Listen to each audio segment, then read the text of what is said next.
Assalamualaikum warahmatullahi wabarakatuh. Kembali lagi di Babah Fahmi Channel.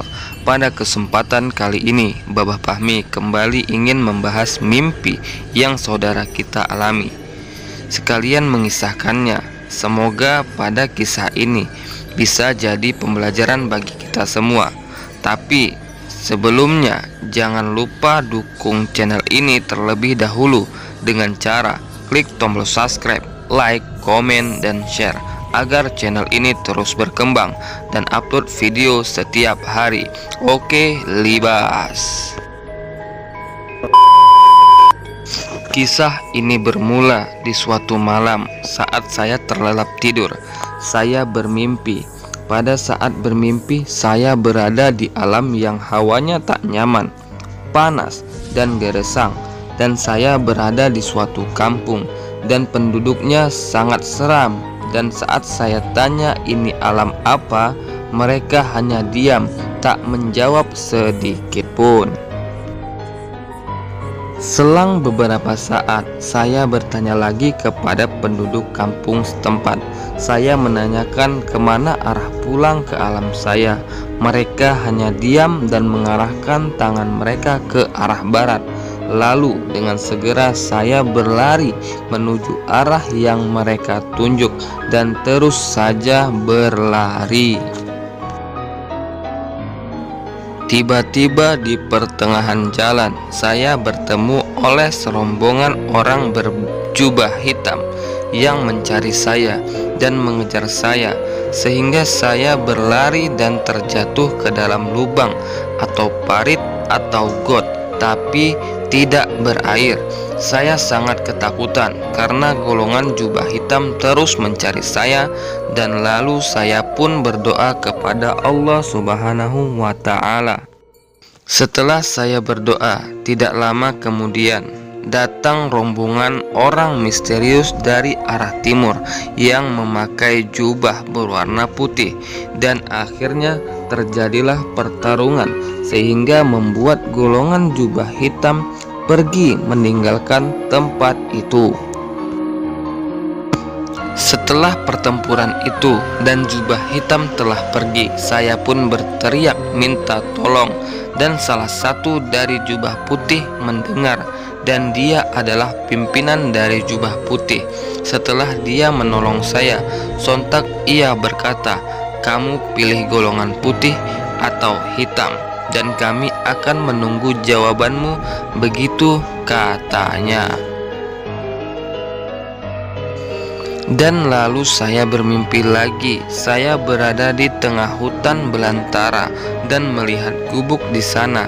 Tapi di sekeliling gubuk sangat banyak sekali ular. Dan anehnya, ketika saya mendekat, mereka menundukkan kepalanya. Dan saat saya buka pintu gubuk, terlihat sosok kakek tua berjubah putih dan memberi salam kepada saya.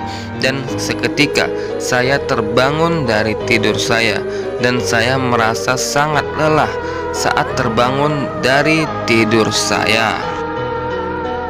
Oke saudara Babah Fahmi semua, dari kisah perjalanan mimpi yang saudara kita alami, Babah Fahmi mendapatkan beberapa gambaran atau beberapa yang ingin Babah Fahmi sampaikan menurut apa yang Babah Fahmi dapat saat memahami mimpi yang dialami saudara kita. Yang pertama yang ingin saya sampaikan adalah mengenai mimpi yang bertemu seorang kakek yang ada di gubuk di tengah hutan, yang di sekelilingnya ada ular. Saat mendengar kisah ini, yang terlintas adalah sosok yang selama ini ikut dengan saudara kita, dan ini bisa dibilang sosok leluhurnya yang mempunyai kepribadian yang tenang, baik, dan bijak. Lalu yang kedua, jubah hitam dan putih. Saat saya mencerna cerita tentang jubah putih dan hitam, ada dua pemahaman yang saya dapat.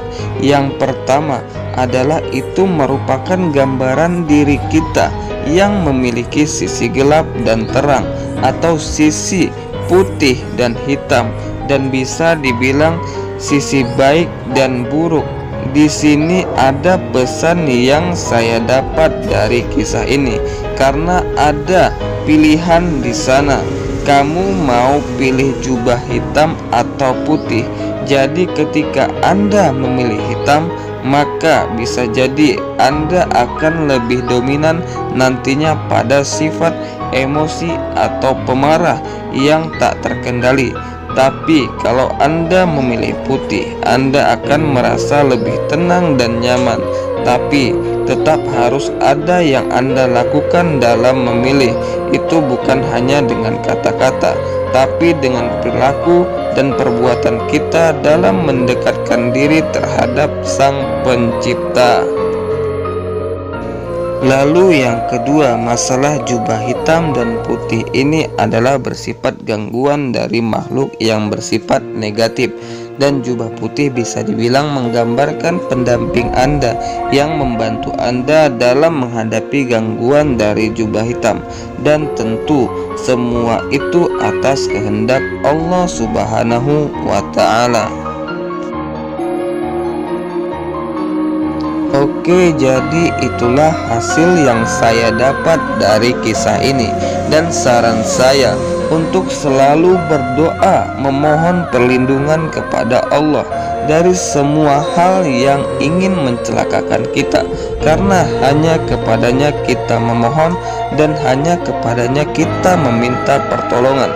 Cukup sekian dari saya. Atas perhatian saya ucapkan terima kasih dan mohon maaf atas segala kesalahan dan kekurangan, karena saya juga manusia yang penuh dengan kelemahan dan kekurangan. Akhiru kalam, assalamualaikum warahmatullahi wabarakatuh.